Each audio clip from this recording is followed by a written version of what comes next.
ketika aku sempat ateis, dan mungkin aku udah pernah banyak cerita ya dengan orang-orang ataupun di podcast yang lain. Dan ketika aku ateis itu ada satu hal yang paling aku nggak suka dengan agama, yaitu adalah agama itu kayak cuma religi doang, dan akhirnya membuat orang tuh jadi malas. Artinya menurutku ya, aku nggak pernah lihat ada orang beragama dan dia produktif. Mohon maaf aja pada saat itu ya. Aku nggak pernah ngeliat ada orang yang semakin beragama lantas dia semakin menguasai tentang kehidupan. Itu aku nggak pernah lihat. Artinya zaman sekarang juga sama sih. Aku juga sedikit melihat yang kayak gitu ya.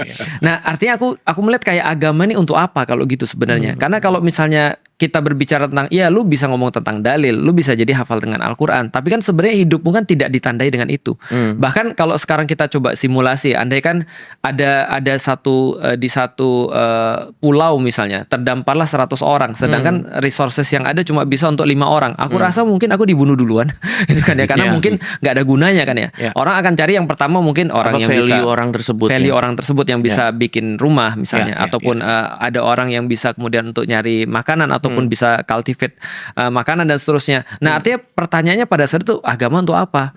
Gitu maksudnya. Nah, tapi ketika aku kemudian mencari agama, setelah meninggalkan agama lalu aku coba mencari jawaban-jawaban itu, aku mentok pada satu titik. Satu titik itu apa? Kita nggak bisa ngelawan sistem. Itu masalahnya tuh. Jadi sistem ini terlalu berat. Artinya kalau misalnya, jadi gini ya contohnya misalnya, aku mau jadi orang jujur. Atau aku mau jadi orang yang membantu orang lebih baik misalnya. Aku mau membantu orang. Aku dari dulu senang bantu orang.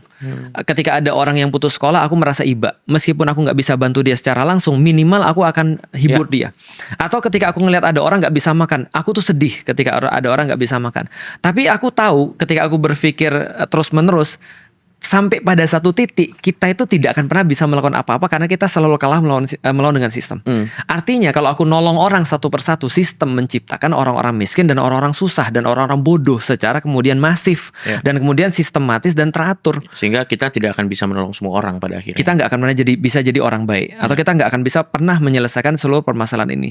Nah, ketika aku tahu permasalahan itu ada pada sistem, berarti aku harus punya senjata yang sekaliber itu. Gitu maksudnya. Nah, ketika harus punya